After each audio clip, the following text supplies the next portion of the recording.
Pag ganyan, Zach, like ngayon, sabi mo nga, in the middle of the interview, may nag-chat sa'yo offering 6 digits. How do you reply? Do you reply? Hindi na po ako nire-reply, hindi ko na rin Binablock ino-open mo? yung messages. Minsan kasi sa email, minsan ngayon. Ay, May sa email pa?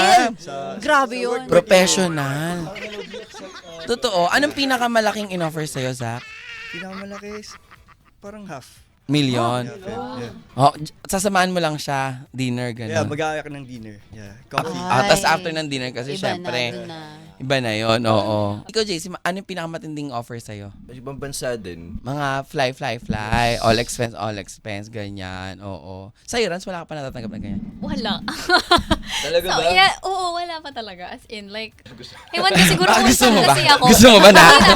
And then, Gusto mo siguro ba na Mama ma-experience Jai- lang yung feeling Mama na... Jai, yung ano ko, yung account ko, MNL48 pa yun. Yes. So, very bata ako. Feeling Bagets ko ka. nakita rin talaga. So, grabe na lang din siguro kung Oh my natry God, pa. oo nga. Oo, Kung minessage pa yun. So, correct. very Oo. ano talaga yun. Ikaw, Zach, best in workout ka. I'm sure for, di ba, totoo?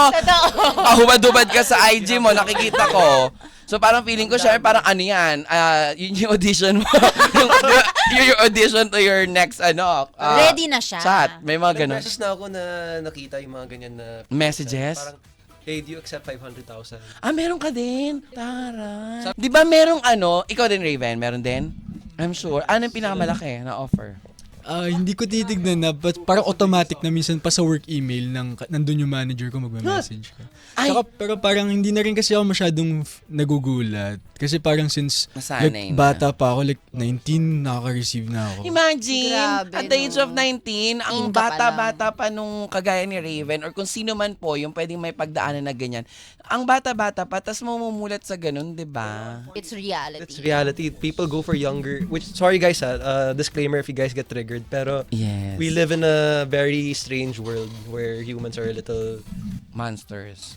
monsters, weird. Basta, parang for some reason, even me, when I was like 17, Meron din.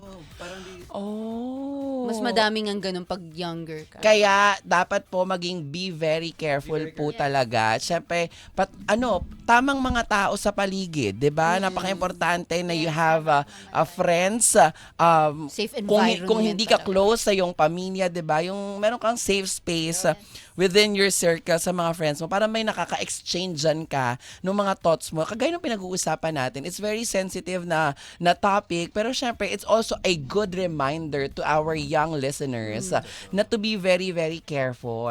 That's why pwedeng lang matutunan yung kwentong binabalitaktakan natin ngayon sa Misbehave. Kumbaga, kapag napanood mo to, nag-enjoy ka na watching your favorite stars, at syempre, meron ka pang Take learnings away, na kailangan mo maging careful at kailangan mong protektahan yung sarili mo sa lahat ng tao. 'Di ba?